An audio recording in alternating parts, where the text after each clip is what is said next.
berkati mereka selalu, Tuhan. Amin. Dalam nama Bapa dan Putra dan Roh Kudus. Amin. Oke.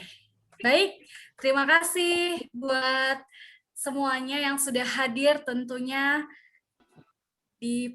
pada malam hari ini, ya. Tanpa berlama-lama lagi, nanti saya akan membacakan profil dari Romo Bobby MSF.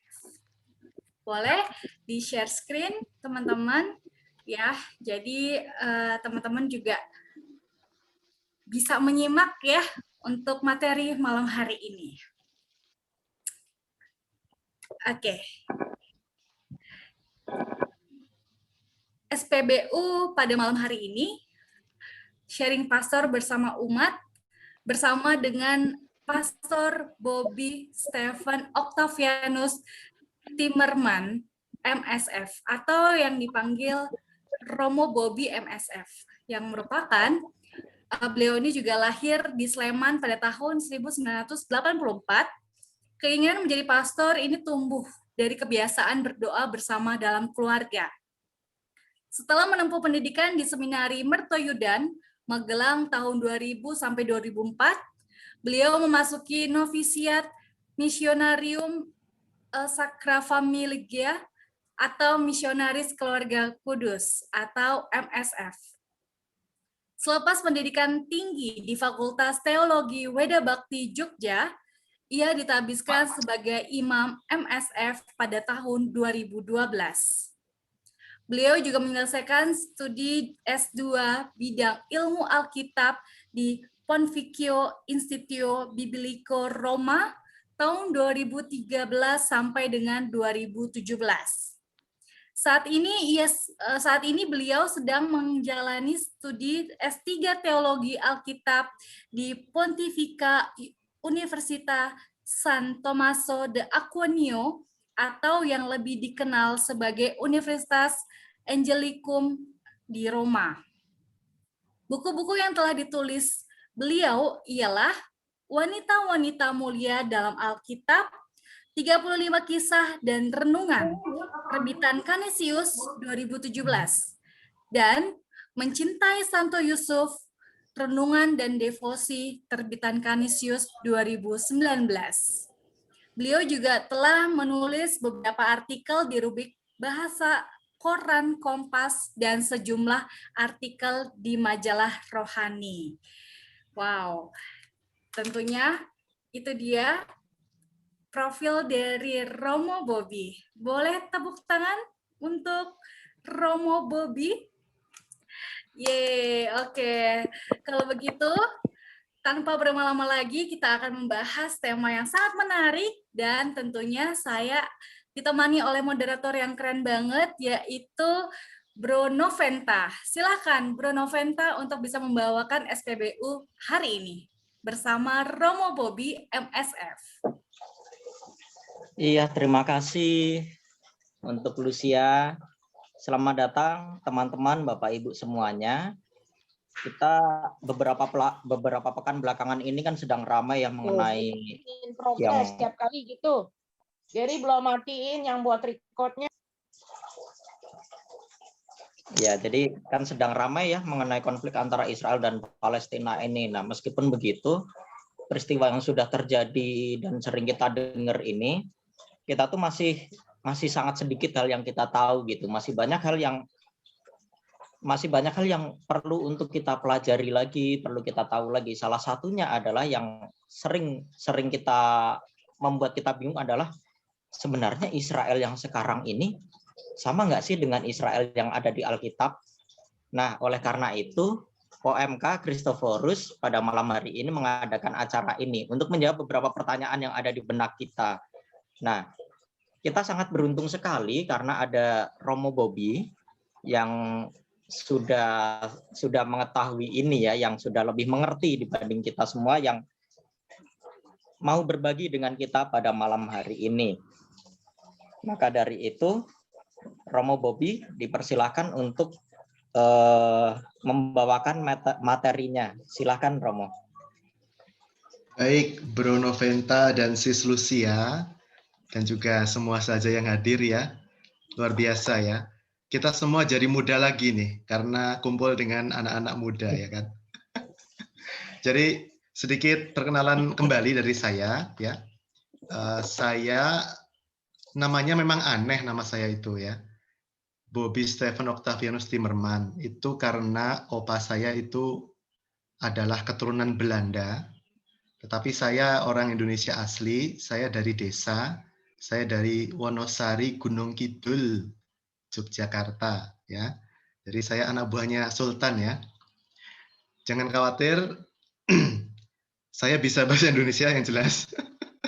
Saya bukan Romo Bule ya. Nama saya seperti Bule, tapi yakinlah saya 100% Nusantara begitu ya. Oke. Saat ini saya akan membawakan materi yang viral ya sebenarnya, kesalahpahaman dari banyak orang tentang dua Israel ya, yang seolah-olah disamakan gitu ya, padahal tidak selalu demikian. Nah, kita akan pelan-pelan mendalami tema ini ya. Nah, memang ini materi yang cukup berat ya. Materi yang cukup berat ini. Tetapi pelan-pelan akan kita diskusikan ya, karena ini adalah tanya jawab kan. Tanya jawab begitu. Bentar saya minimize dulu screen.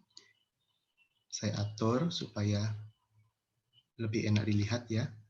Jadi tema kita adalah Israel dalam Alkitab apakah sama dengan Israel, negara Israel modern ya. Lalu saya taruh di sini ada di sebelah kanan itu Shalom ya.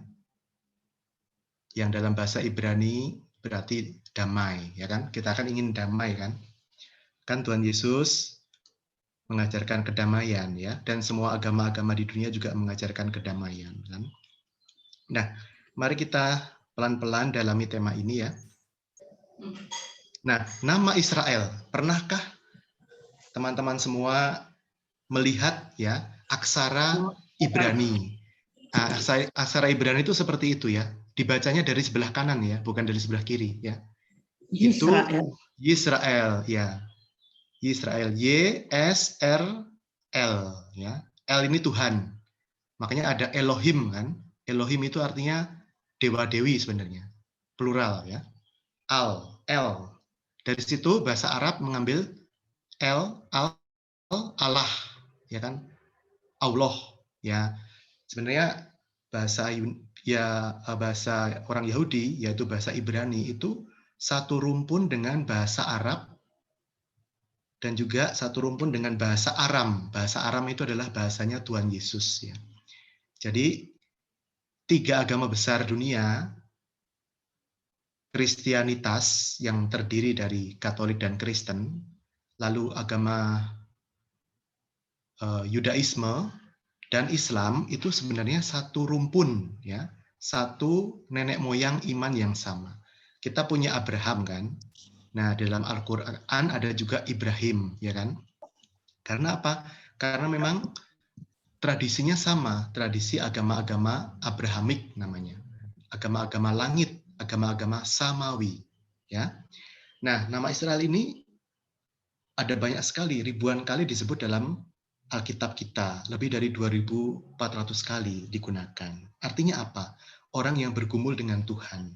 Ada kisahnya ya dalam Alkitab. Nah ini Kejadian 32, yaitu ketika cucu Abraham, Yakub, itu semalaman bergulat dengan Tuhan atau dengan sesosok yang misterius.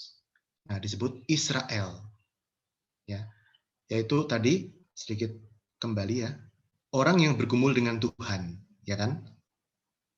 Israel.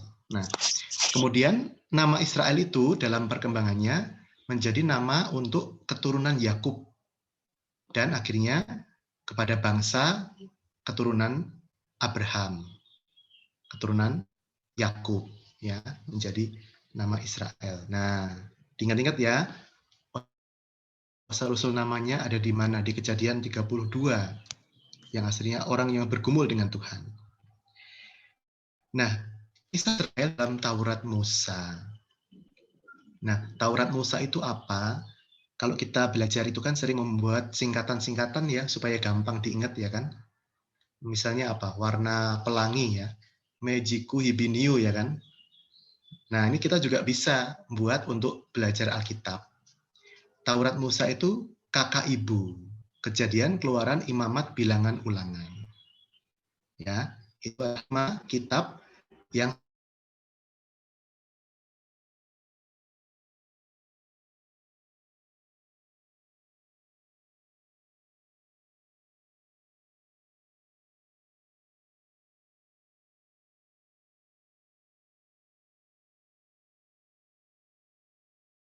kecil.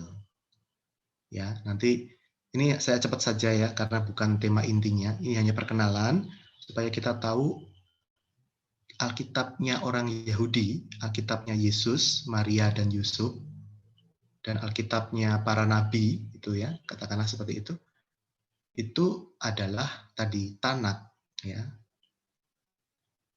Ini adalah bagian kedua, nabi-nabi ya. Lalu ada juga bagian ketiga, Ketuvim. Nah, Ketuvim ini apa sih? Ini adalah puisi sebenarnya. Kita tahu kan ada Mazmur ya, ada kitab Amsal, lalu ada juga kitab kebijaksanaan, yaitu kitab Ayub. Lalu ada Kidung Agung, ada Rut, ada Ratapan, dan sebagainya. Ya, ini adalah Ketuvim. Jadi, Ta Taurat, Na Nabi-Nabi, Ta Ketuvim. Nah, ini adalah 3 bagian dari kitab sucinya orang Yahudi. Nah, dalam kitab suci orang Yahudi itu memang tertulis di sana bahwa Yahudi atau Israel menjadi bangsa yang terpilih. Nah, Yahweh itu apa sih? Yahweh itu adalah nama Tuhan dalam Perjanjian Lama.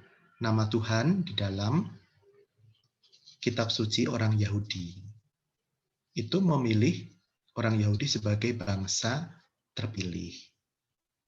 Nah, kita lihat nanti di mana ditemukan pernyataan itu. Nah, kitab Ulangan bab 14. Nah, masih ingat enggak tadi Ulangan masuk yang mana? Ayo. Ta, na atau ka? Na. Ta, na atau ka? Na patah. Nebiim, bukan. Yang ta. Ta, betul. Ya, jadi saya senang ada yang menjawab ya Taurat, karena Taurat itu apa? Kakak ibu ya. Kejadian, Keluaran, Imamat, Bilangan, Ulangan. Nah, di situ dikatakan sebab engkaulah, maksudnya Israel, umat yang kudus bagi Tuhan Allahmu, dan engkau dipilih Tuhan untuk menjadi umat kesayangannya dari antara segala bangsa yang ada di atas muka bumi. Nah, perhatikan, Tuhan itu hurufnya besar semua kan. Nah, ini dalam bahasa Ibrani aslinya adalah YHWH, Yahweh, atau Yehua, atau apalagi, ya itulah 4 huruf itu ya, YHWH. Itu kalau ditulis dalam Alkitab bahasa Indonesia menjadi besar semua. Ya. Untuk membedakan dengan Perjanjian Baru. Nanti Perjanjian Baru Tuhan ditulis T besar lalu U-nya kecil, itu biasanya untuk menyebut Tuhan atau untuk menyebut Yesus. Ya. Sementara Tuhan hurufnya besar semua itu Yahweh. Ya. Maka dari sekarang kalau membaca Alkitab, lihat kata Tuhan itu harus mengerti, oh ini adalah Yahweh gitu. Yahweh adalah Allah Israel. Ya. Nah, wah kelewatan apa enggak tadi ya? Bentar ya. Oh tidak kelewatan. Oke. Perjanjian Yahweh dan Israel. Nah, kita tahu kita orang Katolik, orang Kristen juga ya, dan juga dalam studi modern itu kita membagi 2 kan, ada Perjanjian Lama dan Perjanjian Baru. Perjanjian Lama itu sebenarnya adalah sebutan kita orang Katolik dan Kristen untuk kitab suci orang Yahudi. Nah, orang Yahudi sendiri tidak menyebut kitab-kitab mereka itu yang Tanakh tadi sebagai perjanjian lama. Enggak. Karena apa? Karena mereka tidak punya perjanjian baru. Ya kan? Yang punya perjanjian baru, yang isinya Injil, surat-surat Paulus dan Petrus, kitab Wahyu dan sebagainya, itu adalah gereja Katolik dan Kristen. Maka perjanjian lama itu hanya berlaku untuk kita, itu ya. Perjanjian lama tidak berlaku nama itu ya untuk orang Yahudi. Mereka pasti akan bilang, oh tidak, Alkitab kami tidak disebut seperti itu. Alkitab kami adalah Tanakh, ya kan? Nah lalu mengapa disebut perjanjian? Ya gampang saja, karena di dalamnya memang ada perjanjian antara Yahweh dengan Israel. Israel diminta oleh Tuhan untuk setia kepada Tuhan, dan sebaliknya Tuhan juga harus melindungi, ya bukan harus sih, Tuhan sebagai ganjarannya, melindungi dan memberkati umatnya yang setia. Nah, itu adalah inti dari Tanakh, inti dari perjanjian lama. Ya. Oke, lanjut ya. Nah, ini kutipannya dari mana? Dari Yeremia. Yeremia masuk di mana? Ta, na, atau ka? Nah, dipikir sendiri ya jawabannya ya. Nah, nabi-nabi ya, Nabi Yeremia ya kan. Dengarkanlah suaraku, maka aku akan menjadi Allahmu dan kamu akan menjadi umatku. Dan ikutilah seluruh jalan yang kuperintahkan kepadamu supaya kamu berbahagia. Ini adalah perjanjian ya. Perjanjian. Ada kontrak juga ya kan. Aku akan begini kalau kamu begitu, ya kan? Seperti orang nikah kan sama kan? Saling setia, ya kan? Saling setia. Nah, itu adalah isi perjanjian. Nah, sebenarnya ini adalah perjanjian cinta ya. Cinta antara Yahweh dengan bangsa pilihannya, bangsa Israel. Nah, lalu ada dua tradisi mengenai kapan persisnya Israel itu dipilih menjadi umat pilihan Yahweh. Nah, tradisi yang pertama itu Yahweh memilih Israel ketika Yahweh berjanji kepada Abram atau Abraham dalam Kejadian bab 15. Lalu, tradisi yang kedua, perjanjian itu terjadi ketika Yahweh memimpin Israel keluar dari penindasan di Mesir. Tokohnya siapa? Musa, ya. Nabi Musa, ya kan? Keluaran bab 2 sampai 3. Ini ada di mana? Kejadian dan Keluaran, kakak ibu, ya kan? Ada di Taurat. Nah, sekarang kita pelan-pelan mendalami janji-janji pada Abraham, ya. Janji tanah pada Abraham. Dalam kitab, tadi ya saya kembali ke slide sebelumnya ya. Kejadian bab 15 ya. Nah, pada hari itulah Tuhan mengadakan perjanjian dengan Abram serta berfirman, kepada keturunanmu lah kuberikan negeri ini, mulai dari sungai Mesir sampai ke sungai Efrat. Lalu disebutkan aneka bangsa ya, Keni, Kenas, Kadmon, Kanaan, dan sebagainya. Nanti kita lihat petanya, jangan khawatir ya. Lalu Kejadian 17. Yahweh memberikan janji, akan kuberikan negeri ini yang kau diami sebagai orang asing, yaitu seluruh tanah Kanaan yang akan kuberikan menjadi milikmu untuk selama-lamanya. Dan aku akan menjadi Allah mereka. Mohon dimatikan ya mic-nya, saudara-saudara yang terkasih. Mohon mematikan mic supaya saya tidak terganggu. Silakan moderator juga membantu ya. Oke. Kejadian bab 17 ayat 8. Ini adalah janji tadi untuk memberikan tanah Kanaan. Oke.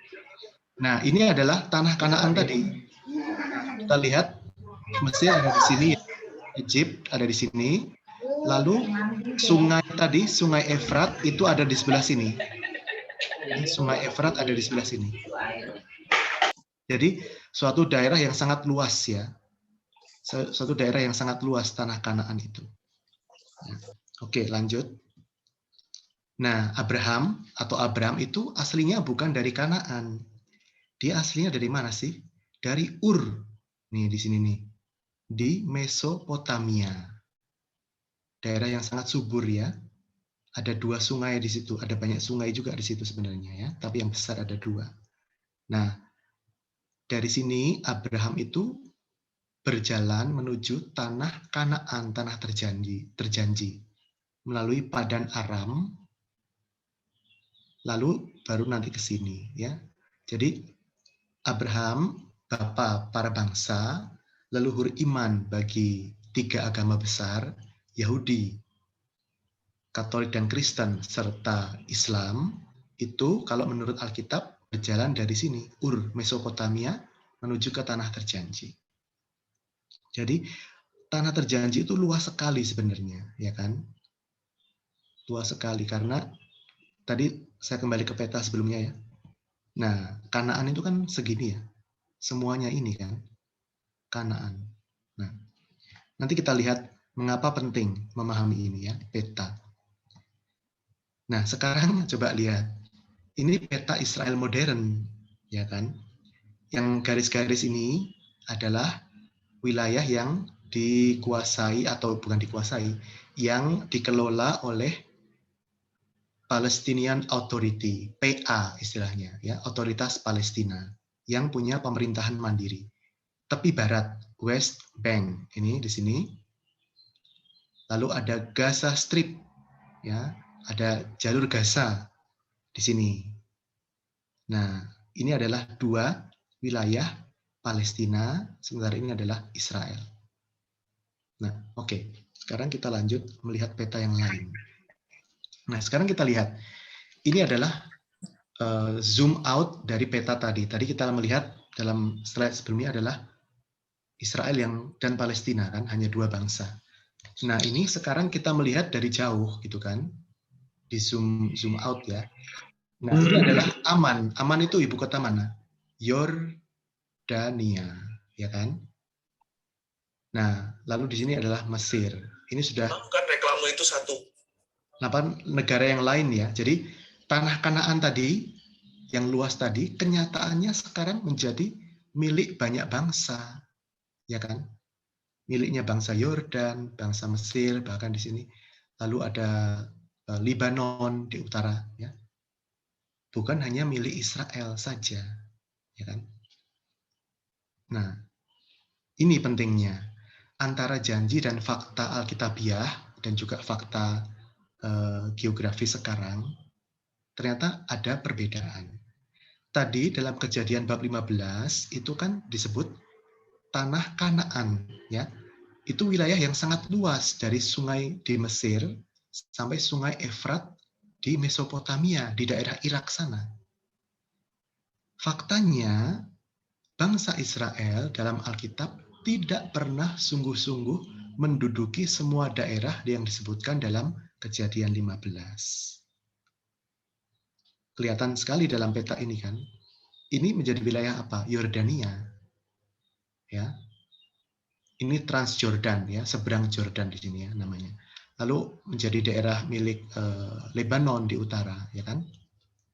Jadi kenyataannya memang bangsa Israel dalam perjanjian lama itu pun tidak berhasil menguasai semuanya yang disebut Kanaan tadi.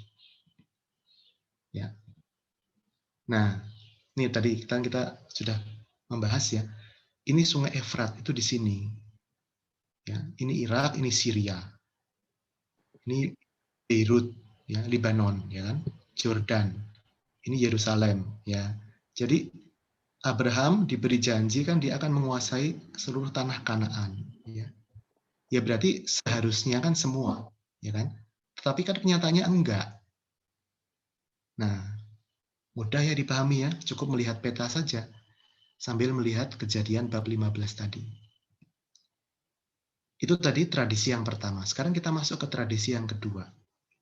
Keluaran dari Mesir dipimpin oleh Musa. Ya. Disebut kembali ayat 8 di sini, suatu negeri yang berlimpah-limpah susu dan madunya ke tempat orang Kanaan, orang Het, Amori, Feris, Hewi, dan Yebus. Oke, ya. Kita lihat saja petanya. Nah, kan orang Israel itu kan ditindas oleh bangsa Mesir ya, dibuang di Mesir lalu ditindas, disuruh bekerja membangun gudang-gudang perbekalan militer Mesir. Lalu dipimpin oleh Musa, mereka melewati ini Laut Merah, ya, lalu balik ke atau mendapat janji untuk mendapatkan tanah Kanaan beserta suku-sukunya ya, yang banyak tadi ya. Nah, jadi ini ya, Moab itu sekarang menjadi negara Yordan, ya kan? Edom juga iya menjadi Yordan, bukan Israel, ya kan? Lihat aja peta gitu kan. Jadi sangat sederhana sebenarnya untuk memahami antara kenyataan dan janji itu ternyata tidak sinkron begitu kan. Nah, lalu Yahweh itu tidak selalu menyetujui perang. Nah, kalau kita membaca Alkitab Perjanjian Lama itu kita akan mendapat juga julukan ya atau gelar Tuhan, gelar Yahweh. Itu salah satunya adalah Yahweh Sebaot. Mungkin pernah dengar ya, atau pernah membaca pasti. Allah bala tentara. Nah, Allah bala tentara itu adalah pemahaman orang Israel kuno bahwa Yahweh itu menyertai mereka dalam perang. Ya, karena bagi orang Israel kuno, Yahweh itu adalah Allah bangsa mereka. Nah, ini mirip dengan perjuangan para pahlawan kita ya. Cut Nyak Din ya, lalu Christina Marta Tiahahu dan sebagainya. Mereka tentu memahami ketika berjuang melawan penjajah, itu mereka memahami bahwa Tuhan Allah itu bersama mereka, ya kan? Bersama orang yang tertindas. Bersama orang yang menghadapi ancaman, kan begitu. Allah pasti beserta dengan rakyat pribumi yang melawan penjajahan. Maka bisa dipahami ada gelar Allah bala tentara. Karena Allah membela bangsa yang sedang berperang melawan penjajah. Nah, dalam beberapa kitab dan ayat itu memang ada kesan bahwa Yahweh itu menyetujui kekerasan. Yahweh menghendaki kemusnahan musuh-musuh Israel. Tetapi tidak selalu. Nah, kita melihat nanti ayat-ayat yang berbicara tentang sikap Yahweh yang damai, ya kan? Kita lihat ya, pelan-pelan. Nah, ini. Oh, ini masih tentang kuasa Yahweh dalam perang, ya. Jadi kalau Israel berperang itu para tokoh Israel itu mengangkat tongkat Yahweh gitu kan. Misalnya Musa ketika Musa tangannya terangkat dengan tongkat Yahweh itu, tentara Israel menang. Kalau Musa kecapean, lalu menjadi kalah tentara Israel. Nah, karena itu Harun dan Hur membantu menopang tangannya Musa gitu supaya tetap kuat memegang tongkat Allah yang menentukan kemenangan tentara Israel. Ya, bagi kita agak lucu ya. Jadi kemenangan kok ditentukan oleh tongkat ajaib gitu kan. Tetapi ya itu begitu. Dalam Alkitab tertulis demikian. Ya. Nah, lanjut ya. Nah, ini ayat-ayat damai. Nah, ayat-ayat tanpa kekerasan ini juga perlu kita perhatikan, ya kan? Kenapa? Karena kekerasan itu memang bisa dibenarkan, tapi dengan alasan yang kuat. Membela diri, membela bangsa dari penjajah, dan tiada cara damai lain yang bisa ditempuh. Misalnya begini aja ya, kita ya kan di rumah tiba-tiba datang pencuri gitu kan. Nah, boleh dong kita memukul pencuri karena apa? Karena membela diri, membela keluarga kita dari ancaman. Dan dia nggak bisa diajak damai gitu kan. Nggak mungkin kan kita bilang, hey mas pencuri, peace, peace gitu kan, love, love gitu kan. Nggak bisa, mati kita gitu kan. Maka kalau sudah begitu, boleh kekerasan itu. Ya kan? Juga orang Katolik, Kristen, dan siapapun yang jadi polisi, kalau memang terpaksa menembak, ya menembak saja, kan begitu. Tidak ada dosa ketika menjalankan tugas sebagai tentara dan polisi ya. ketika penembakan itu dibenarkan sesuai dengan prosedur. Ya. Jadi kekerasan ada, tetapi ada syaratnya, kan begitu. Kita nggak ngawur dalam menjalankan suatu tindak kekerasan. Nah, ini Ulangan bab 2 ya, dikatakan oleh Yahweh, tetapi hati-hatilah sekali, janganlah menyerang mereka. Nih, jangan kamu serang gitu kan. Saudara-saudaramu dikatakan di sini ya, saudara-saudaramu Bani Esau yang diam di Seir, jangan menyerang mereka. Ya. Dikatakan seperti itu. Lalu beli makanan dari mereka, kamu jangan ngerampok gitu kan. Hai Israel, kamu jangan main rampok gitu kan. Bayar gitu. Ketika kamu datang ke sana, bayar. Meskipun itu adalah tanah terjanji, tetapi kamu harus bersikap baik kepada mereka, kepada bangsa-bangsa tadi. Ya. Nah, ini juga janganlah melawan Moab dan janganlah menyerang mereka. Ya. Ada ayat-ayat yang damai, tidak menekankan kekerasan dalam perjanjian lama. Nah, tadi ini adalah kesimpulan dari bagian pertama ini. Israel itu tidak pernah berhasil menguasai seluruh tanah Kanaan. Bahkan nanti kita bisa melihat video, ya, kalau ada sisa waktu, bangsa Israel itu bahkan juga pernah kalah perang, ya kan? Mereka menjadi jajahan dari bangsa-bangsa lain sehingga terpaksa mengungsi, ya, menjadi eksil di tanah bangsa lain, menjadi imigran, ya.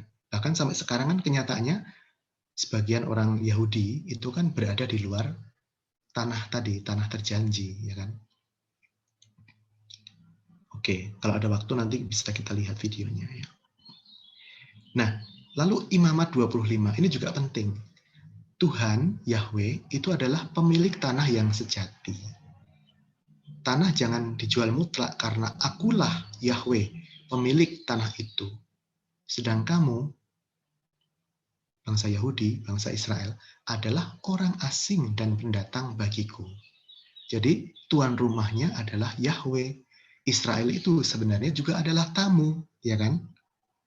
Imamat 25-23. Nah, menjadi lucu, menjadi sangat sebenarnya tragis ya, kalau ada orang Kristiani, tidak perlu saya sebut siapa, yang mengatakan, oh Tuhan itu Yahweh itu memberikan tanah itu untuk Israel gitu kan. Iya betul, tetapi jangan lupa Imamat 25, siapa pemilik sesungguhnya tanah itu? Yahweh, ya kan? Yahweh semata yang menjadi tuan tanah. Israel itu adalah juga orang asing, adalah pendatang bagi Yahweh di tanah yang terjanji itu. Jadi kalau ada yang ngegas gitu ya, ngotot gitu kan, wah itu adalah tanahnya orang Yahudi gitu. Waduh, maaf, Anda perlu membaca Imamat 25-23. Ya, berarti Anda membaca Alkitabnya itu kurang cermat gitu ya. Nah, kalau ada yang bisa menyangkal ini silahkan. Nah, masalahnya kan tertulis jelas di sini kan. Siapa pemilik tanah itu? Yahweh. Bukan siapa-siapa, Yahweh, ya kan? Seperti juga tanah kita, tanah Indonesia, bukan milik agama tertentu, ya kan? Itu adalah milik Tuhan. Kita, kamu suku Jawa, suku Batak, suku apapun, kamu adalah pendatang di Indonesia, katakanlah ya, demikian ya. Maka kita wajib untuk menghormati orang-orang lain. Toleransi itu adalah suatu kewajiban moral bagi kita. Nah, lalu begini ya, makna Israel sebagai pilihan Yahweh itu sebenarnya seperti apa? Israel itu tugasnya adalah menjadi terang bagi bangsa-bangsa. Nah, status Israel sebagai bangsa pilihan itu tidak berarti lalu menghancurkan bangsa-bangsa yang lain. Bukan itu. Kita lihat nanti ayat-ayatnya ya. Nih, Yesaya 42. Aku ini Tuhan telah memanggil engkau untuk maksud penyelamatan. Menjadi terang untuk bangsa-bangsa. Ya, jadi bukan menjadi penebar teror, itu kan, menjadi penghobi perang. Ya, bukan seperti itu panggilannya Israel itu. Kalau dibaca dengan baik dari Perjanjian Lama, ya kan? Yesaya 42. Nah, maka menjadi bangsa pilihan, menjadi warga negara tanah pilihan itu artinya itu merangkul orang asing dan pendatang. Jangan merugikan orang asing. Nah, nanti ada sabda yang sangat kuat tentang ini ya. Nah, janganlah kau tindas atau kau tekan seorang orang asing, sebab kamu pun, orang Israel, adalah orang asing di tanah Mesir.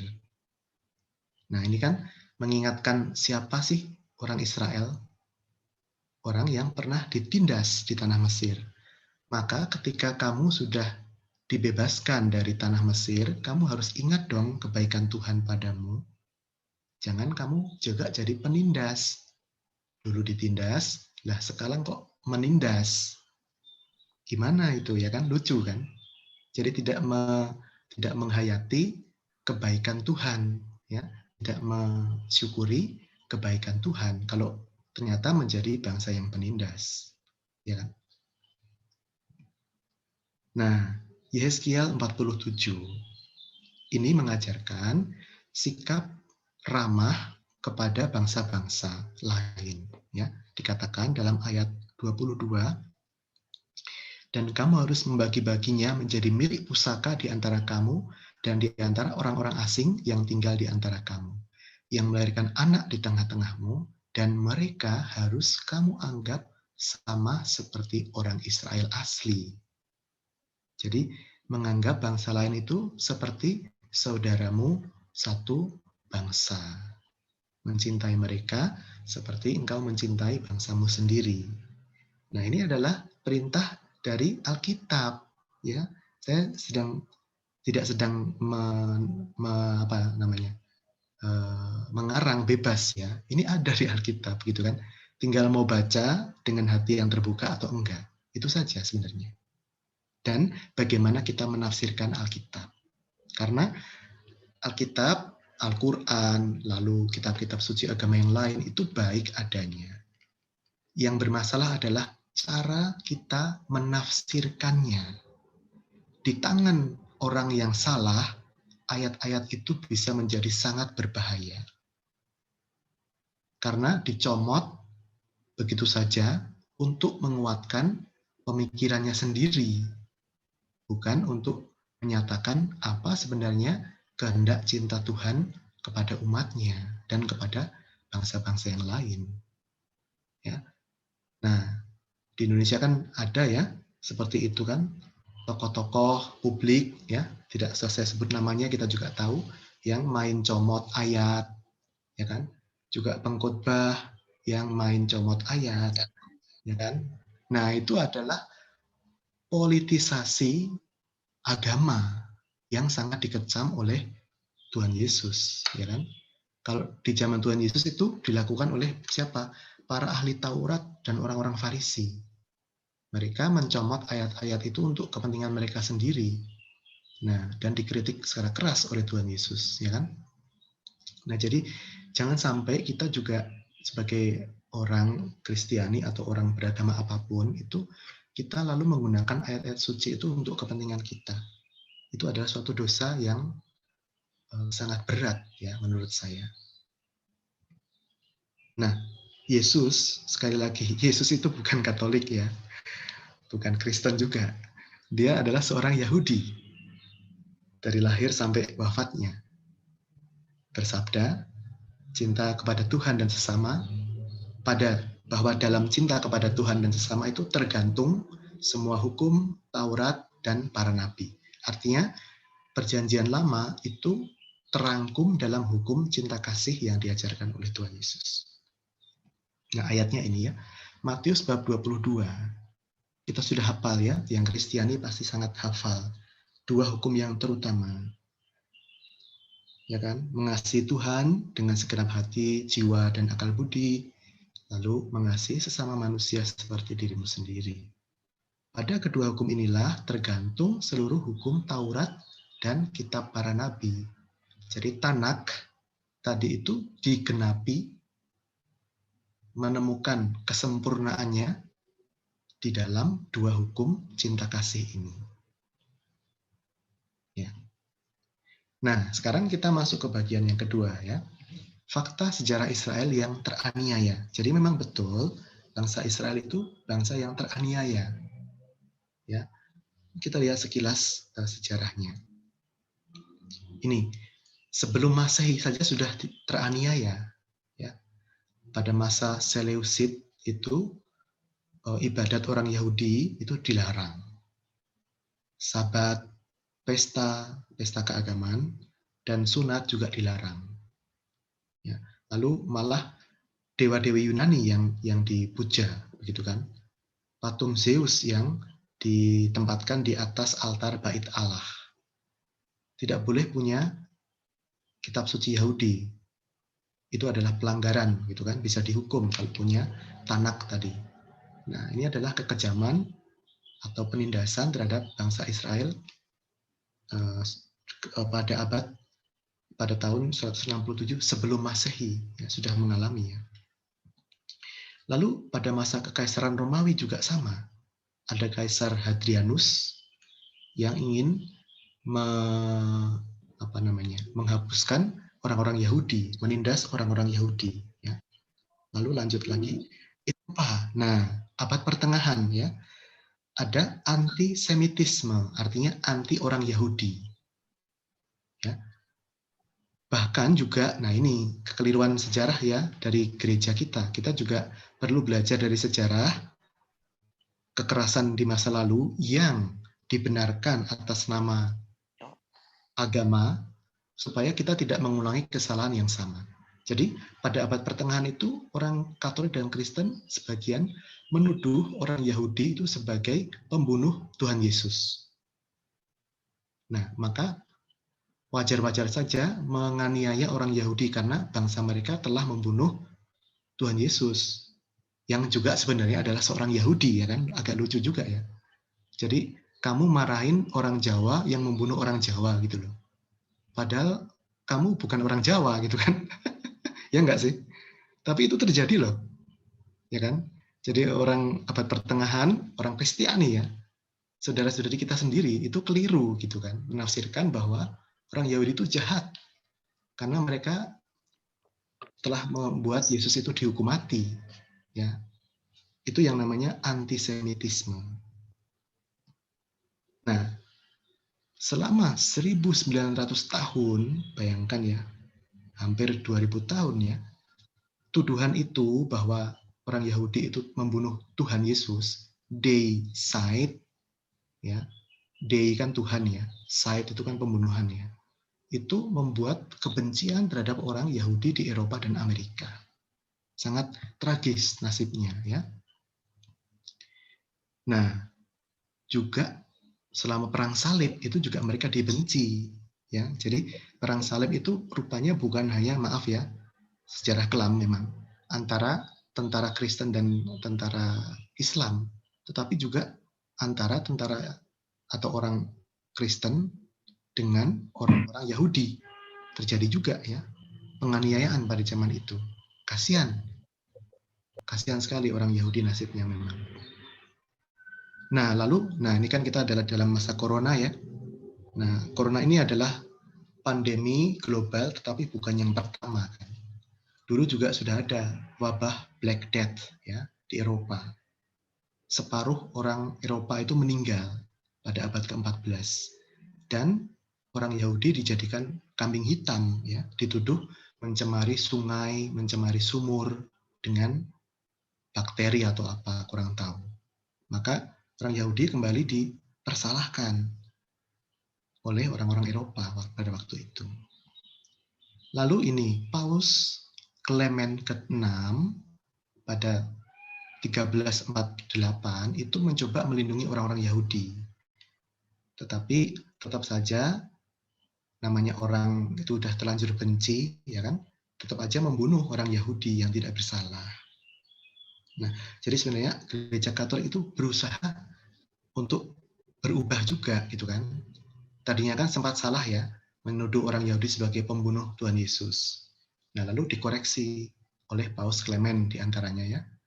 Yahudi dilindungi juga, karena mereka juga saudara kita, ya kan?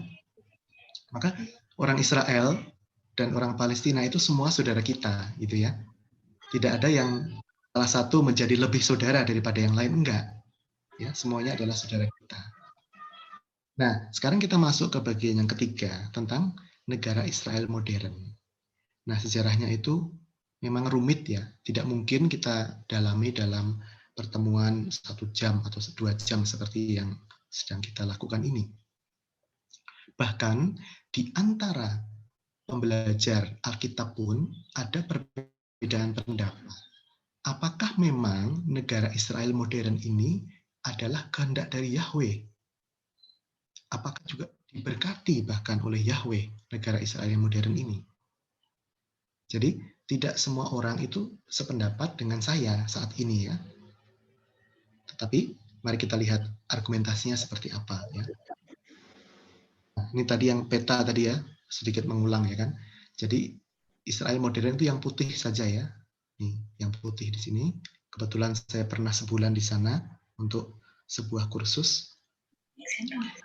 Jadi yang kalau berita-berita yang sekarang itu roket-roket itu datangnya bukan dari West Bank, bukan.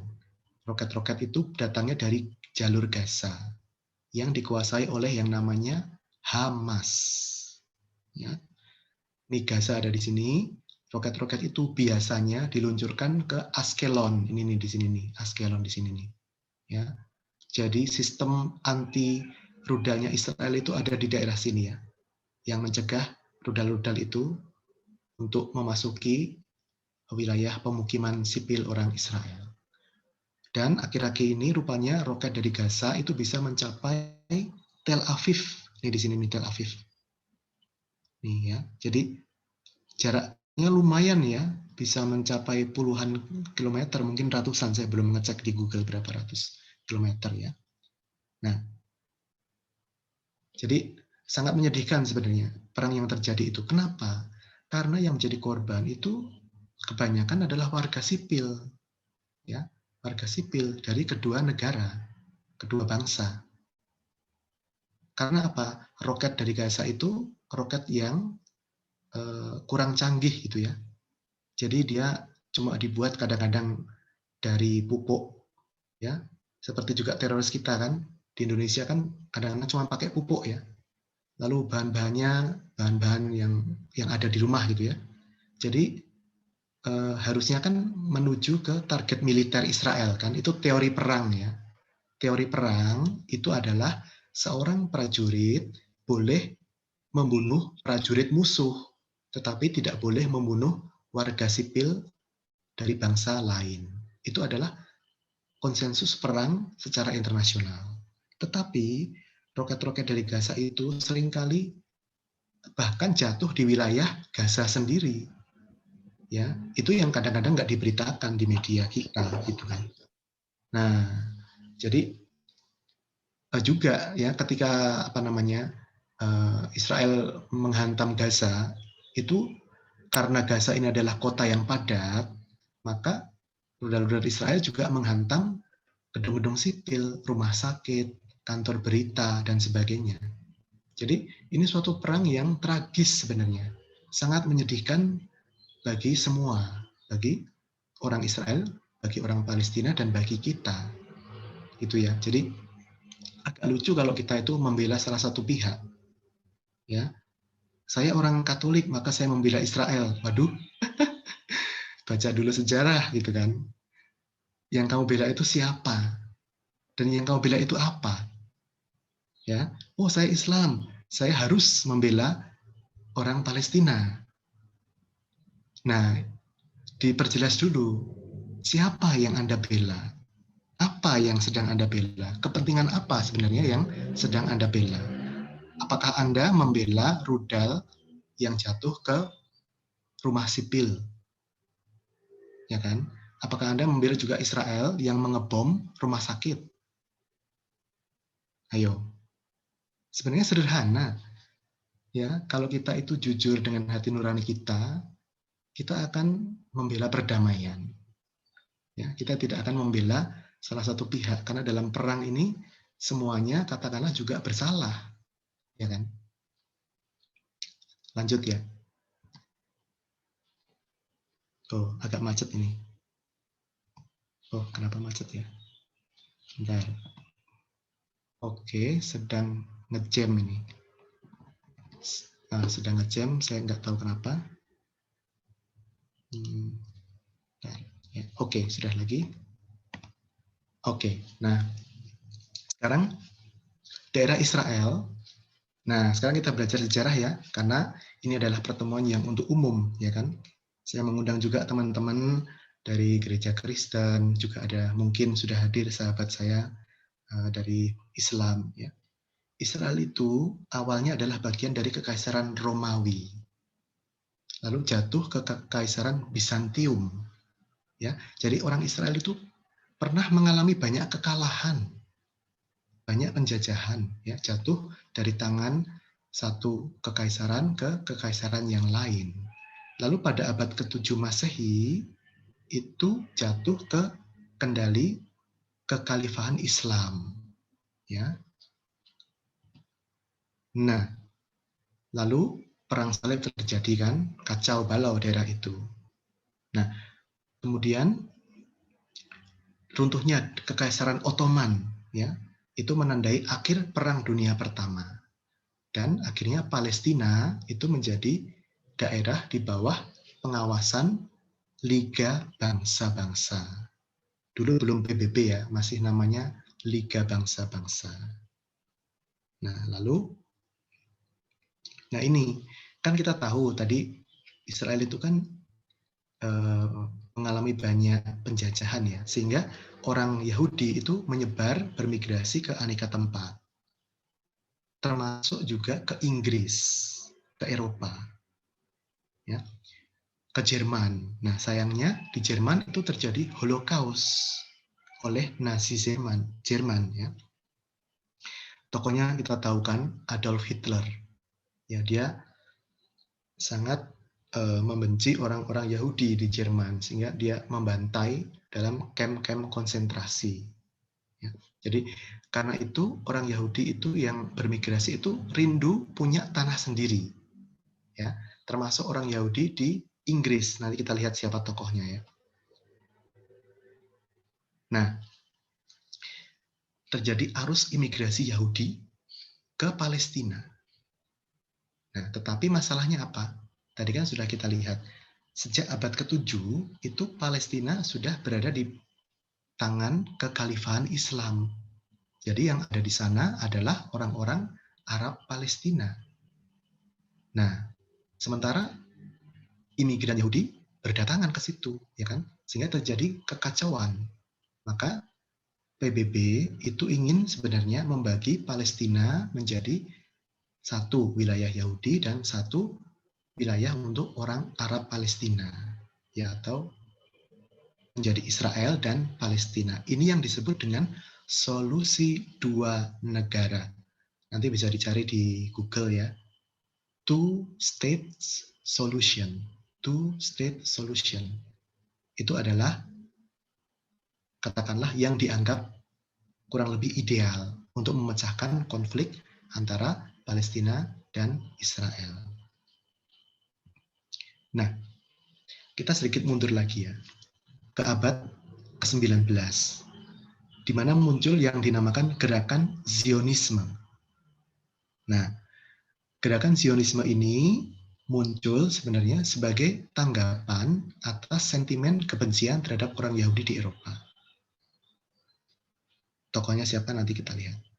Nah ini ya, tadi sudah saya katakan, orang-orang Yahudi di Eropa ingin bermigrasi kembali ke tanah terjanji. Nah, migrasi ke Inggris tadi adalah dilakukan oleh salah satunya Chaim Weizmann. Dia adalah presiden organisasi Zionis sejak 1904. Dan dia nantinya menjadi presiden pertama Israel. Ya, jadi ini gerakan yang berasal dari Inggris sebenarnya. Dari orang Yahudi yang berdomisili di Inggris, lalu ingin kembali ke tanah terjanji, mendirikan negara sendiri. Kenapa disebut Zion? Zion itu kan Sion. Sion itu apa sih? Sion itu adalah Yerusalem. Bukit Zion di Yerusalem. Jadi kerinduan mereka adalah untuk menjadikan Yerusalem itu menjadi negara Zion, negara orang Yahudi. Ya.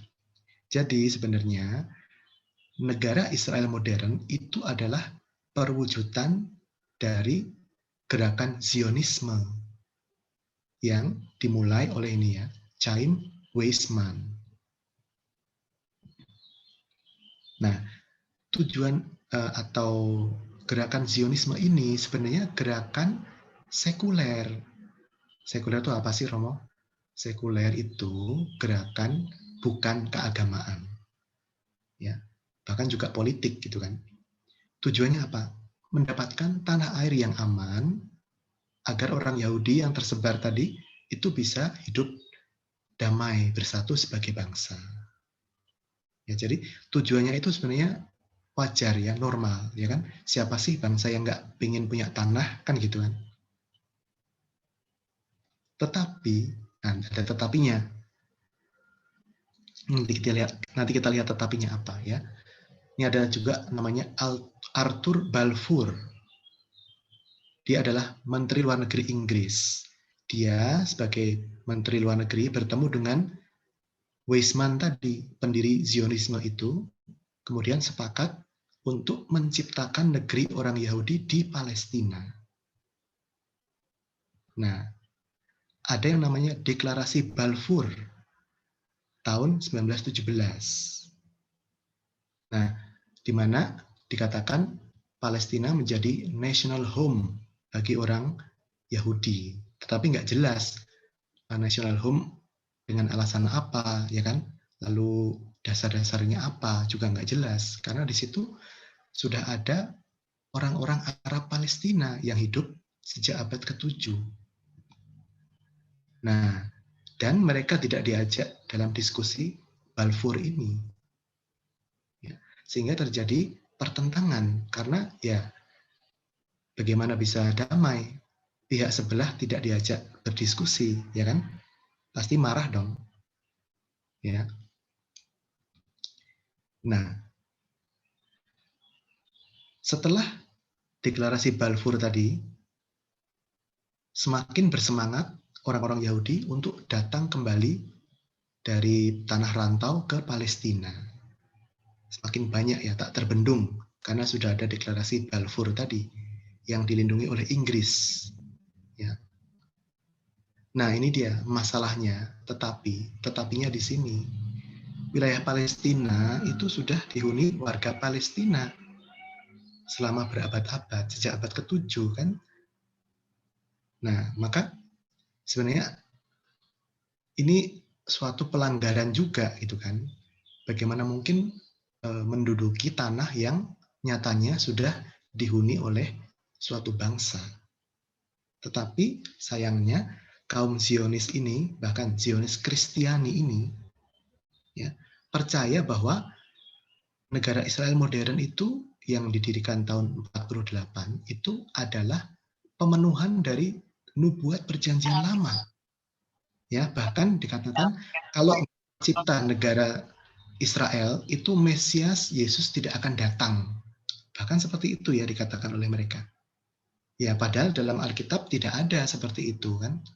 Tidak ada keterangan bahwa Yesus datang hanya kalau sudah ada suatu negara Yahudi, itu kan nggak ada juga ya.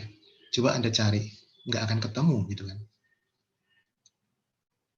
Nah, apakah Israel Alkitabiah sama dengan negara Israel modern?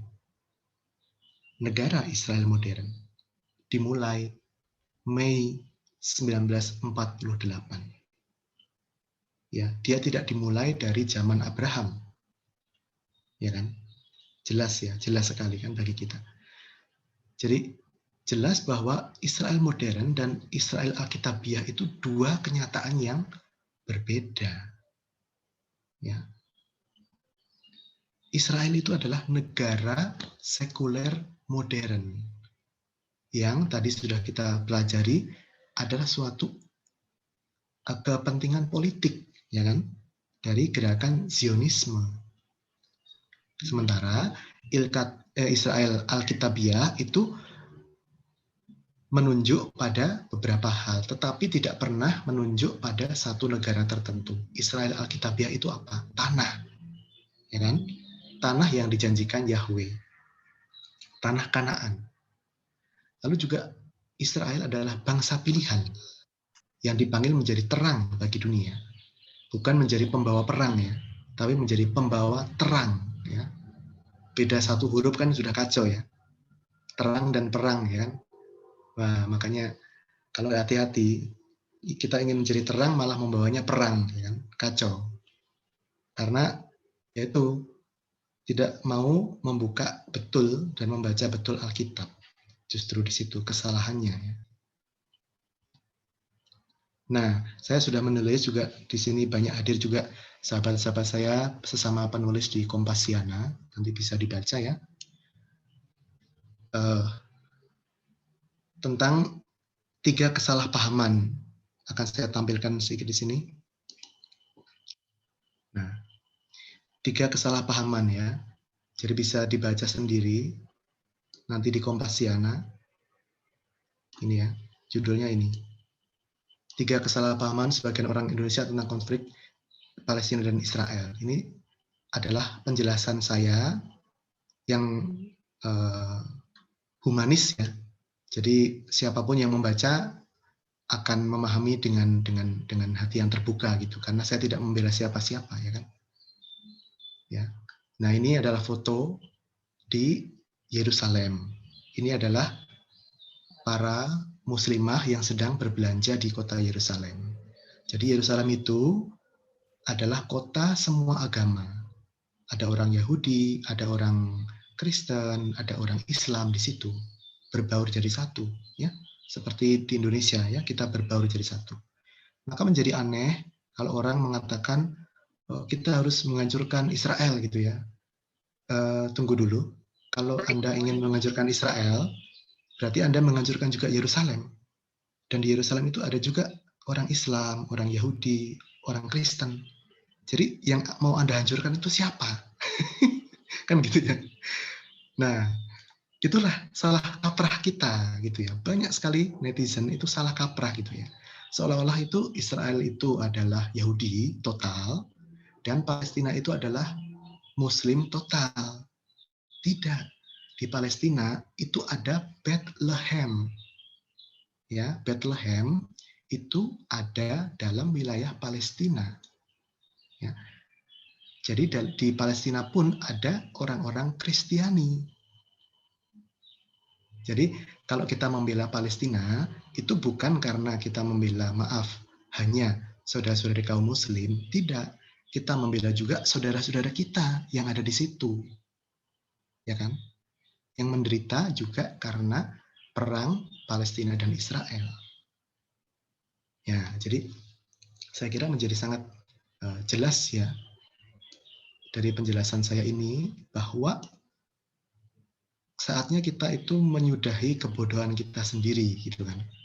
Saatnya kita mendidik diri kita sendiri, membuka mata kita ya tentang kenyataan yang terjadi gitu. Nah, sayangnya apa? Media-media Indonesia dan juga media asing sayangnya itu berat sebelah dalam menyorot Palestina dan Israel. Tergantung media dari negara mana, tergantung pemilik medianya siapa. Nah, maka kadang-kadang bacalah justru tulisan-tulisan bermutu dari media non-partisan. Nah, non-partisan itu apa sih? Media netral yang tidak berpihak. Ya, tulisan netizen, tulisan para ahli, tulisan orang-orang yang biasa, yang tidak punya keterikatan apapun dengan parpol, ya, dengan identitas tertentu, ya. Misalnya di blog ini ya, Kompasiana, lalu ada The Conversation Indonesia. Itu juga perlu dibaca ya artikel-artikel di sana, The Conversation. Ya. Lalu lihat koran, baca berita, itu jangan cuma lihat BBC, jangan cuma lihat CNN, lihat juga Al Jazeera. Ya. Jadi kita sebagai orang muda dan mantan orang muda itu harus kritis, ya kan? Harus kritis kalau kita membaca, mencari informasi itu dari kedua belah pihak. Jangan hanya mengandalkan informasi dari dunia barat atau dunia timur. Dua-duanya perlu kita baca supaya tidak salah paham.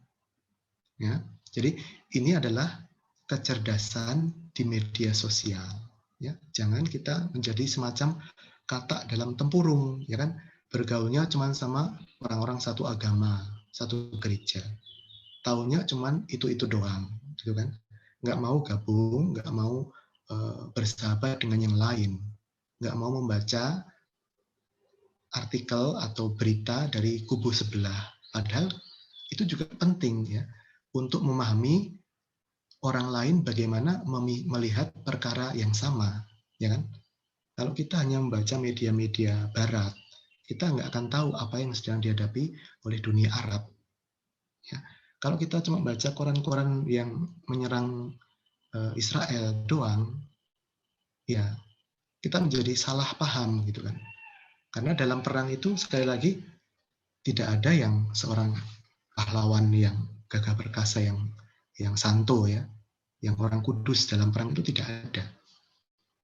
Semuanya melakukan kekerasan. Ya. Oke, lalu iklan ya, boleh dong iklan sedikit ya. Jadi ini adalah 2 buku saya yang saya tulis tipis-tipis ya, seperti tempe goreng sebenarnya, tipis, tetapi semoga gurih gitu ya. Silahkan dibeli 2 buku saya ini. Nanti slide ini akan saya berikan ya kepada panitia, bisa disampaikan kepada peserta juga yang meminta. Lalu juga bisa menghubungi saya punya IG, ya meskipun tidak terlalu aktif, tetapi saya pantengin juga ya. Kalau ada DM yang masuk, email saya ada, silakan menghubungi. Kalau ingin meminta webinar dan sebagainya, silakan menghubungi saya, asalkan waktunya cocok, kita bisa koordinasi ya. Lalu ada beberapa video ya. Ada beberapa bacaan ya yang menjadi sumber dari presentasi saya ini. Juga bisa diklik nanti. Ada juga YouTube ya. Tapi saya akan buka dulu sesi tanya jawab. Nanti kalau ada waktu baru kita lihat-lihat YouTube ini ya. Saya kembalikan ke moderator kepada Bro Noventa ya. Oke. Baik, terima kasih Romo Bobby. Tidak terasa ya, materi yang sebenarnya cukup berat tapi disampaikan dengan sangat ringan, sangat santai, dan kita sangat berasa mudah memahaminya. Terima kasih Romo Bobby untuk sharing-sharingnya. Ini ada pertanyaan Romo, saya bacakan ya. Silakan. Pertanyaan dari Bro Thomas. Selamat malam Romo Bobby, malam Sis Lucia. Pada perjanjian lama jelas adanya perjanjian antara Tuhan dengan Israel atau Yahudi. Bagaimana dengan zaman now? Apakah Allah tetap setia kepada bangsa Yahudi? Lalu yang kedua terkait tuduhan bahwa orang Israel adalah yang membunuh Yesus. Bukankah Yesus diserahkan kepada imam-imam Yahudi dan orang-orangnya dihukum mati? Itu Romo, terima kasih. Ya, baik. Pertanyaan yang bagus ya. Tapi jawaban saya apakah bagus tidak tahu. Oke. Yang pertama, apakah Yahweh tetap setia ya kepada Israel? Nah, begini. Ini suatu pertanyaan yang sangat-sangat berat ya. Karena apa? Ada jarak antara janji dengan kenyataan. Ya kan? Janji Tuhan kan bangsa Israel itu akan mendapatkan tanah terjanji kan? Mendapatkan kedamaian. Tetapi nyatanya seperti kita lihat bangsa Israel pun masih menderita. Nah, sebenarnya begini.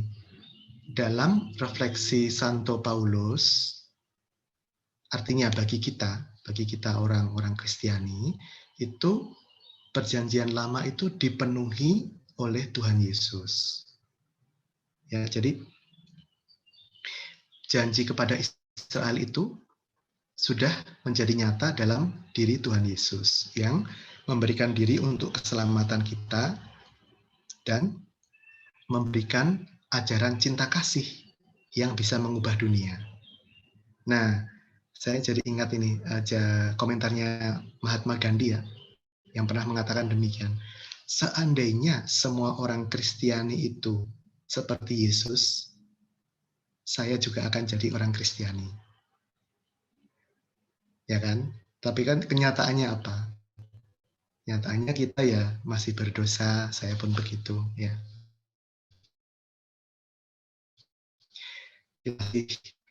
Cinta kasih kita. Nah, sepertinya sama dengan bangsa Israel.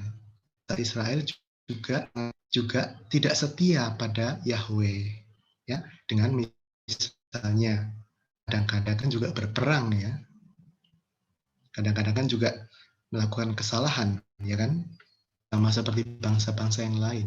Jadi tidak terpenuhinya janji itu kemungkinan juga karena bangsa Israel belum berhasil menjadi bangsa yang setia kepada Yahweh. Kan tadi ada perjanjian kan, kalau kamu begitu, saya akan begini. Nah, kalau dari pihak bangsa Israel itu janji itu belum juga terpenuhi, bagaimana Allah akan memenuhi janji tanah yang damai tadi? Ya, jadi kalau masih saja ada oknum-oknum yang lebih suka kekerasan daripada diplomasi, maka janji itu sepertinya belum akan terwujud. Ya, demikian. Lalu tentang orang Yahudi sebagai pembunuh Yesus. Nah, jadi peristiwa pengadilan terhadap Tuhan Yesus itu suatu realitas yang juga rumit. Karena Tuhan Yesus itu adalah seorang Yahudi yang ada di bawah kuasa penjajahan Romawi pada saat itu. Dan Yesus itu dihukum mati atas tuduhan pemuka agama Yahudi. Ya kan? Tetapi dieksekusi oleh siapa? Oleh penjajah Romawi. Ya, jadi wafatnya Tuhan Yesus itu adalah hasil komplot, ya, komplot dari dua pihak, dari orang Yahudi dan juga dari pemerintah Romawi. Jadi kalau dikatakan bangsa Yahudi sebagai pembunuh Tuhan Yesus, ya oknum bangsa Yahudi pada saat itu memang terlibat dalam pembunuhan, penyaliban Tuhan Yesus, yang juga adalah seorang Yahudi, gitu kan. Jadi agak lucu kalau kita tadi yang saya bilang ya, orang Jawa membunuh orang Jawa, tetapi yang marah adalah orang Batak, ya agak lucu juga kan, karena orang Kristen memarahi orang Yahudi yang membunuh Yesus seorang Yahudi, ya kan. Jadi kebencian itu bisa seperti itu ya. Ketika kita benci orang, itu kita kehilangan logika, kita kehilangan akal sehat kita. Nah, maka jangan sampai kita kehilangan akal sehat kita, agar kita tidak jatuh ke dalam kebencian yang membutakan itu. Demikian, ada pertanyaan berikutnya? Baik, terima kasih Romo. Ngomong-ngomong kebencian, kadang-kadang kita juga dengar cerita dari orang, padahal kita juga nggak kenal siapa yang diceritakan, tahu-tahu kita ikut benci, begitu ya. Maka kita harus berhati-hati juga dengan itu. Lalu ada lagi pertanyaan Romo dari ini. Romo, sebenarnya mengapa sih orang-orang Yahudi dibenci bangsa-bangsa lain? Apakah karena semata-mata stigma orang Yahudi jahat, atau karena kecemburuan sosial kepada bangsa Yahudi? Nah, kemudian pertanyaan kedua ini juga, ini banyak yang kita bingung juga nih. Palestina itu sebenarnya identik nggak sih Romo dengan Filistin, atau tidak ada hubungannya sama sekali? Gitu dong. Ya, baik. Pertama, tentang kebencian terhadap orang Yahudi itu memang ada banyak hal ya. Juga selain tadi deicide ya, sebagai tuduhan sebagai pembunuh Tuhan, itu juga karena kongsinya dengan tadi, dengan perjanjian Balfour tadi ya, yang merebut tanah orang Arab Palestina. Nah, itu yang menjadi pemicu utama kebencian di dunia Arab terutama ya, dan juga di negara-negara Islam mayoritas tertentu, tidak semua ya, tidak semua. Karena perannya dalam merebut tanah orang Israel. Selain juga tentu ketimpangan ekonomi ya dan sebagainya. Sebagian besar produk teknologi yang kita pakai adalah produk Amerika dan atau orang Amerika dan juga orang keturunan Yahudi di Amerika, ya kan? Jadi agak lucu juga kan orang teriak-teriak boikot produk Israel. Nah, sementara yang dia pegang itu produk Israel kan, diam-diam begitu kan. Seperti itu. Lalu tentang Filistin. Nah, ini aduh maaf saya harus baca lagi ya. Saya harus baca lagi. Saya tidak sempat mendalami ini.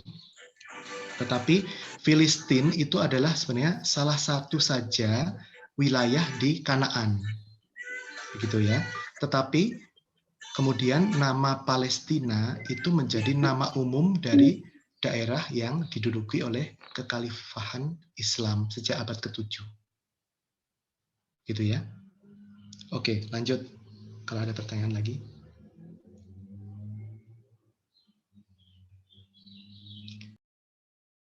Tolong suaranya Mas Noventa. Ya belum ya. Oke. Ya baik Romo. Kemudian ini pertanyaan dari Bapak Sugiono Handono. Romo, jadi sebenarnya bangsa Israel modern yang sekarang apakah masih berhak atas tanah Kanaan yang sekarang ini? Ya, menarik ya. Karena tadi Romo katakan bahwa saat bangsa Yahudi kembali ke Kanaan Palestina dan di situ sudah ada bangsa Arab Palestina. Iya, betul. Nah, sekarang kita perjelas lagi secara lebih kritis ya. Silahkan buka Wikipedia, silahkan ketik penduduk Israel. Nah, ini yang kadang-kadang orang Indonesia juga tidak tahu ya, kesalahan juga dari sistem pendidikan kita. Pendidikan di Indonesia itu sejarahnya lemah sekali. Ya. Jadi yang kita pelajari itu sangat sempit, sangat sedikit, dan kadang-kadang yang kita pelajari malah nggak penting gitu kan. Yang penting-penting seperti sejarah agama, sejarah konflik, itu malah nggak dipelajari. Nah, silakan buka Wikipedia, buka profil Israel. 13% kurang lebih orang Israel modern adalah Muslim. Nah, sekarang kalau ada pertanyaan, apakah janji Allah itu berlaku untuk negara Israel modern? Nah, pertanyaannya lalu, negara Israel modern sekarang itu bukan hanya negara orang Yahudi. Negara Israel adalah negara sekuler yang tidak berdasarkan agama tertentu. Ya, dalam konstitusi Israel dikatakan Israel adalah negara Yahudi, tetapi Yahudi di sini bukan berarti agama, tetapi bangsa, kultur. Begitu ya. Jadi menjadi sangat sukar untuk mengatakan janji Allah itu berlaku untuk bangsa Israel modern. Karena apa? Nyatanya bangsa Israel modern itu sudah beraneka. Ya, seperti bangsa Indonesia. Kita nggak bisa lagi mengatakan bangsa Indonesia itu adalah suku Jawa. Kan nggak bisa. Ya kan? Karena di dalam bangsa Indonesia ini ada beraneka suku. Ya. Tetapi kalau pertanyaannya adalah, apakah janji Allah itu masih berlaku bagi orang Yahudi? Ya. Nah, ini sekali lagi tergantung pada tadi perjanjian tadi. Apakah orang Yahudi itu melaksanakan isi perjanjian dalam Tanakh mereka yang sudah kita bahas tadi, ya, untuk setia kepada Allah, berbuat baik, tidak melakukan kekerasan, ya kan?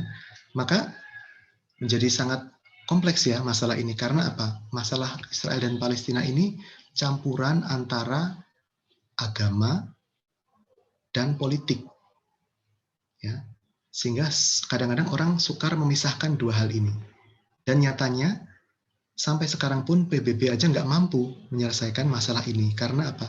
Masing-masing pihak itu punya pandangannya sendiri gitu ya. ngotot-ngotot gitu ya, saling ngotot. Sehingga solusi dua negara yang sebenarnya adalah ideal itu belum juga tercapai. Tetapi saya pribadi berharap ya dan juga berdoa semoga suatu ketika nanti entah kapan tercipta kedamaian, entah melalui cara apa ya, apakah dengan solusi dua negara atau bagaimana, kita tidak pernah tahu gitu kan. Demikian, silakan dilanjutkan pertanyaannya.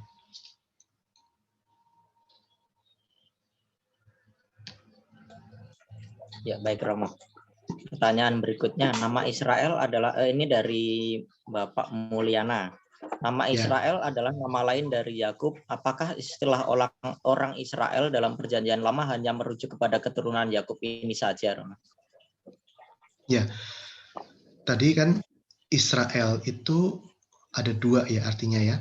Satu, orang yang bergelut dengan Tuhan. Tadi kan dalam Kejadian 15 kan. Yang kedua adalah Israel sebagai bangsa, begitu kan?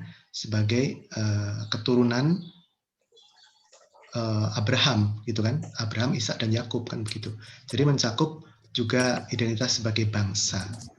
Nah, lalu begini, Rasul Paulus itu memperluas pemaknaan Israel.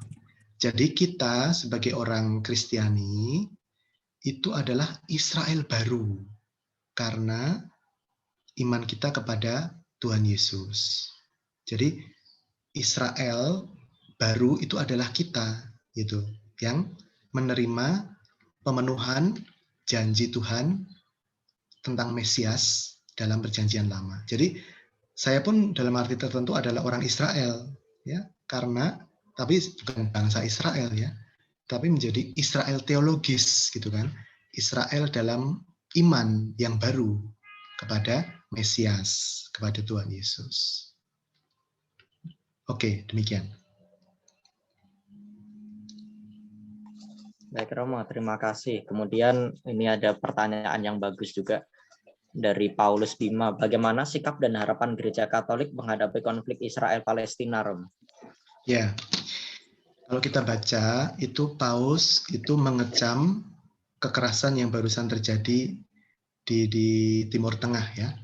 Nah, memang Vatikan sekarang itu pengaruhnya sudah sangat melemah ya dibandingkan zaman-zaman dulu.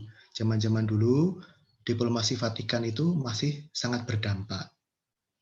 Tetapi sekarang dunia berubah, lalu kondisi perpolitikan global itu juga berubah, sehingga yang berkuasa adalah negara-negara adikuasa, superpowers, misalnya Amerika, Rusia, Cina, dan sebagainya.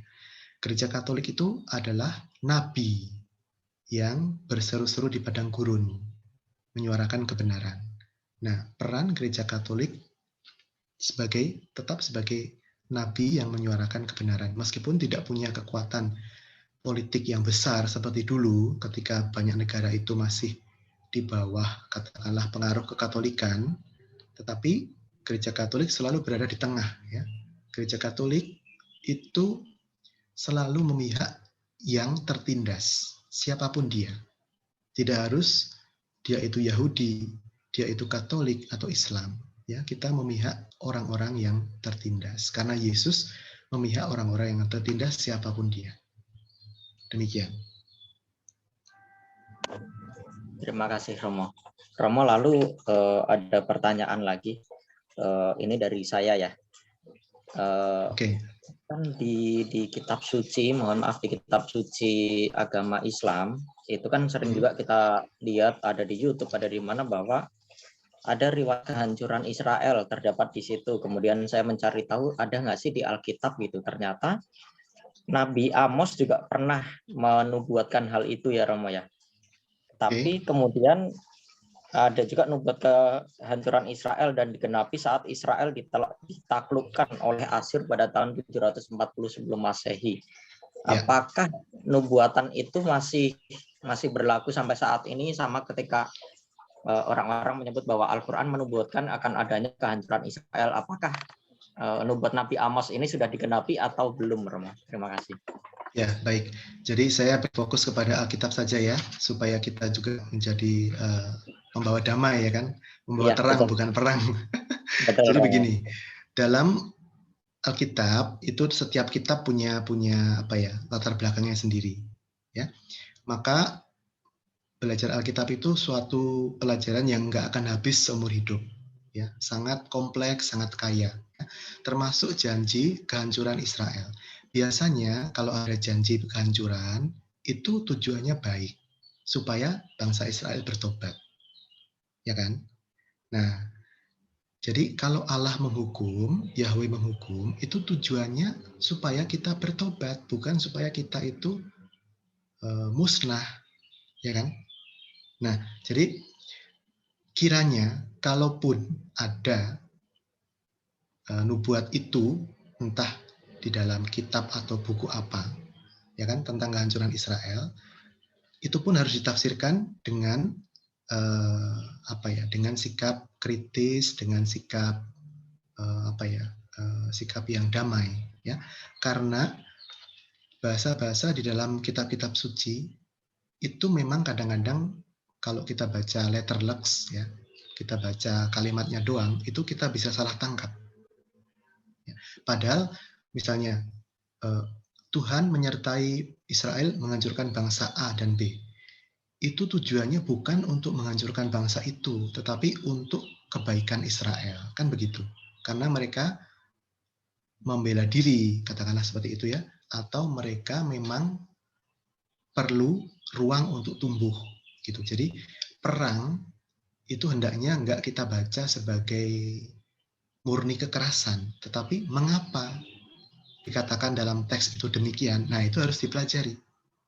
Ya. Nah, saya bukan seorang penafsir Quran dan juga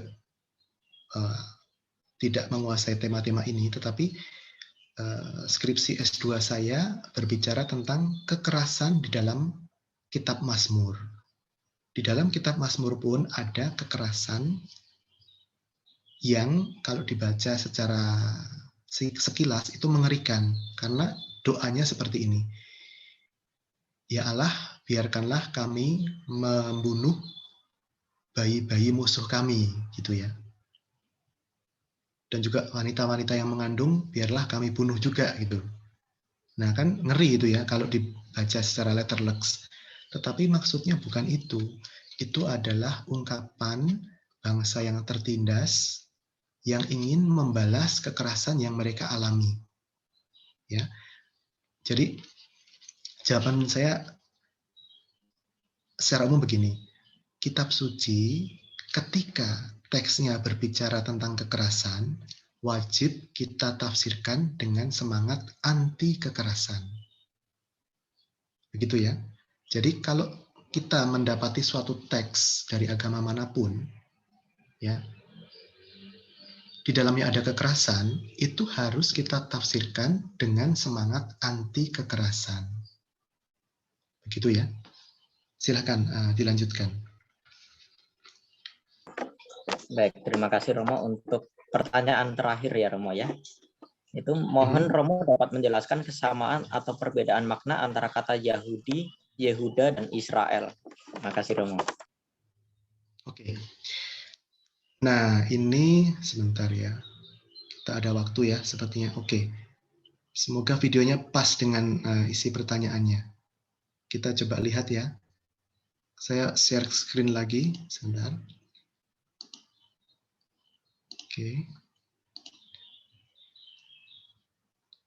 Does the land of Israel, history of Jews. Ya ini. Oke.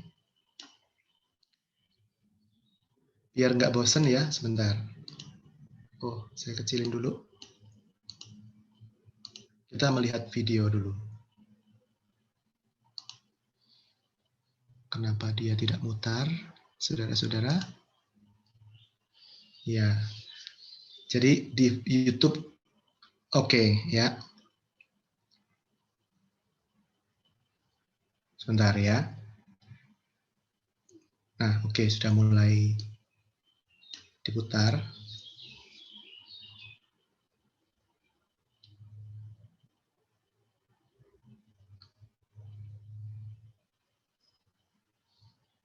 Ya, jadi di YouTube itu kalau kita ingin mempelajari, ada banyak sumber pengetahuan yang bagus ya.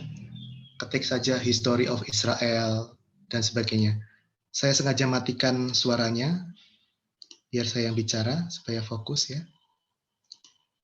Sejarah Israel Palestina, the history of Palestine, the history of modern Israel, ya bisa dipelajari sendiri ya. Tidak, artinya bukan sesuatu yang kayak zaman dulu harus beli buku dan sebagainya ke perpustakaan, enggak ya. Sekarang justru kita dipermudah untuk belajar. Ya. Nah, ini adalah judulnya, nanti bisa dicari ya, History of the Jews. Jadi sejarah orang-orang Yahudi dari channel Geohistory ya. Bentar, saya besarkan sedikit. Geohistory. Ini bagus ya untuk memahami sejarah orang Yahudi begitu. Nah, tadi kita udah pelajari tahap-tahap sejarah Israel kan. Nah, ini Niniwe ya. Itu di sini ya. Nabi Yunus itu di sini ya kan. Lalu nah ini Samaria, Judah. Nah, saya berhenti di sini ya. Nih.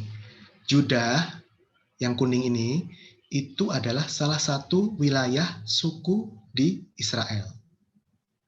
Tanahnya namanya tanah Yudea. Ya. Nah, jadi nama Yahudi itu diambil dari Judah ini. Jadi salah satu saja dari aneka bangsa yang ada di sana. Ada Samaria, ada Filistin di sini, ada Edom, ya. Nah, nanti dalam sejarah itu ada yang namanya Kerajaan Utara dan Kerajaan Selatan. Nah, ini Israel ketika kalah ya. Ketika kalah direbut bangsa lain ya petanya menjadi seperti itu tuh kan. Tuh, Babylon yang menguasai. Lalu ada Mesir berebut kekuasaan ya kan. Nah, lalu menjadi zona hijau, katakanlah demikian ya. Terjadi pemberontakan melawan penjajah. Ya, jadi sejarah yang panjang. Nah, dibuang ke Babilonia kan, abad ke-5. Orang Israel dibuang ke Babilonia di bawah kekuasaan Persia. Yang biru ini adalah Mesir ya. Nah, Mesir pun kalah nanti oleh Persia. Israel jatuh ke tangan Persia pada abad ke-4. Jadi video ini bagus karena dengan warna-warna itu kita bisa memahami, oh sekarang jatuh di tangan bangsa siapa gitu kan. Oh berubah lagi. Nah ini Macedonia ya, merebut kerajaan kecil, bisa merebut wilayah sampai luas sekali ya. Nah luar biasa ya. Ini kerajaan Macedonia ini. Bahkan Babylon pun direbut. Nah, lalu ada perebutan dinasti Seleucid dan Ptolemaic, ya, abad kedua. Nah, ya pada intinya nanti bisa ditonton sendiri ya. Ini videonya lumayan panjang, 8 menit, ya. Tetapi bisa dipakai juga untuk pengajaran Alkitab dan sebagainya. Oke, saya stop share, kembali ke laptop ya.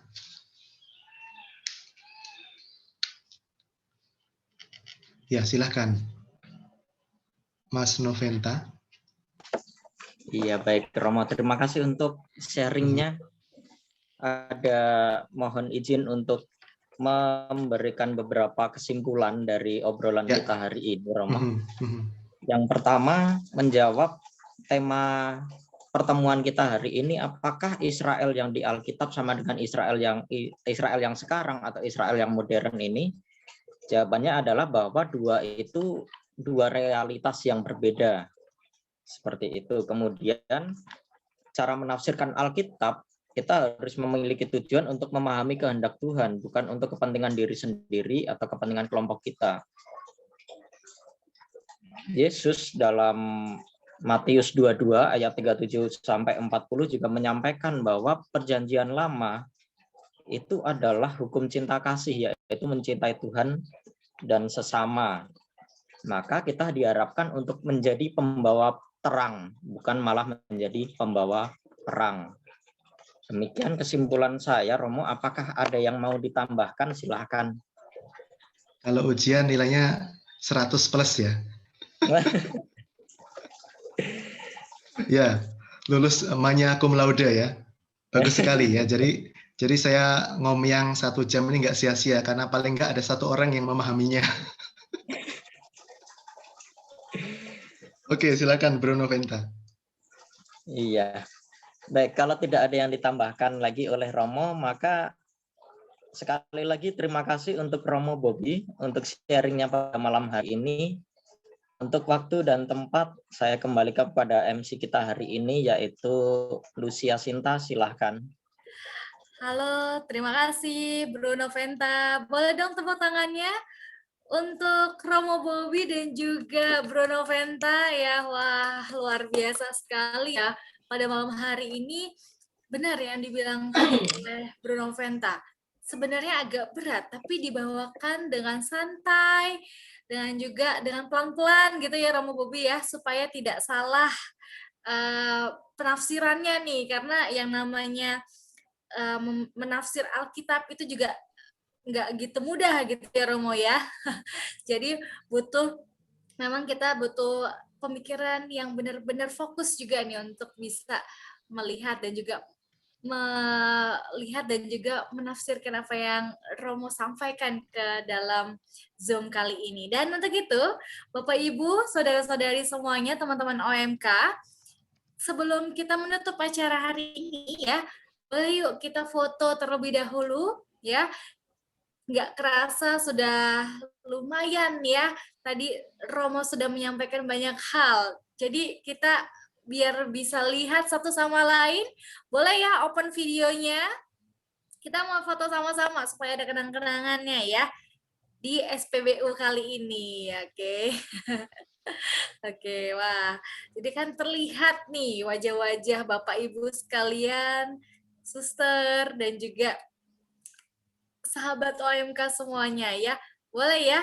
Oke, ya, sambil dada-dada boleh juga. Ya, Ke ada Romo Dedek Robi lucu. ya. Ya, oke, boleh ya open videonya.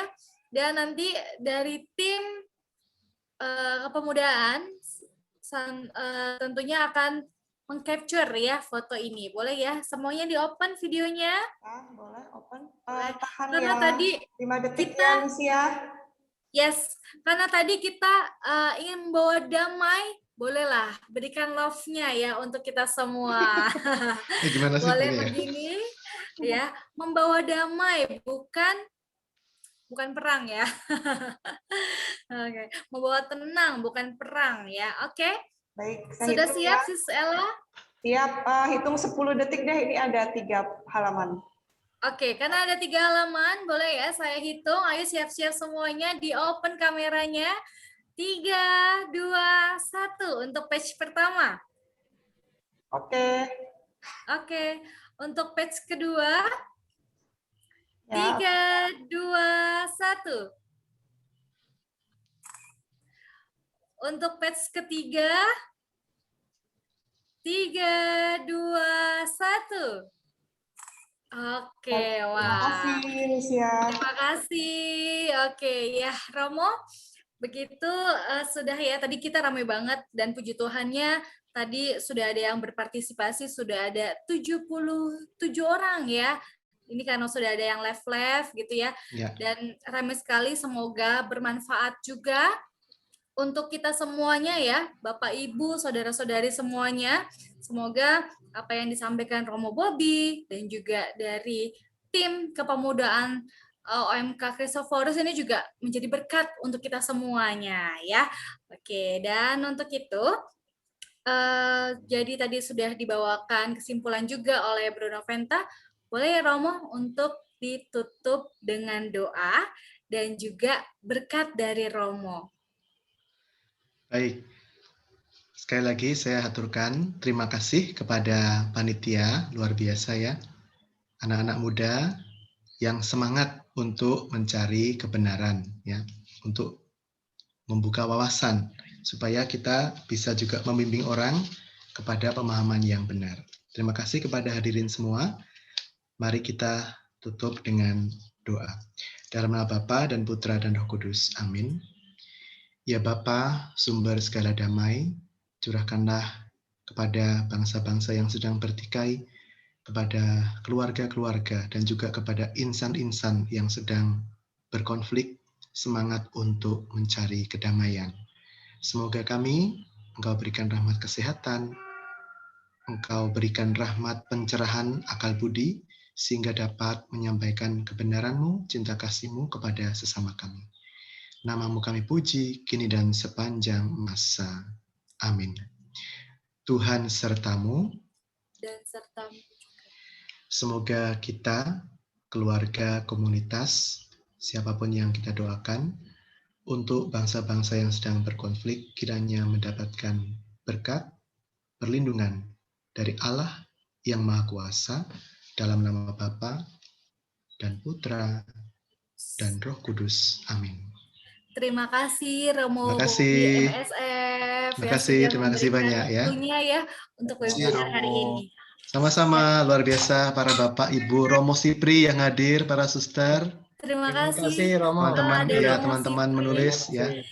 Terima ada kasih. suster, terima kasih banyak dan terima kasih untuk Bapak Ibu, teman-teman OMK semuanya yang sudah hadir pada malam hari ini. Sampai jumpa di acara atau kegiatan webinar selanjutnya dari OMK Kristoforus. Selamat malam semuanya, selamat beristirahat. Terima kasih, selamat malam. Terima kasih Romo Bobby.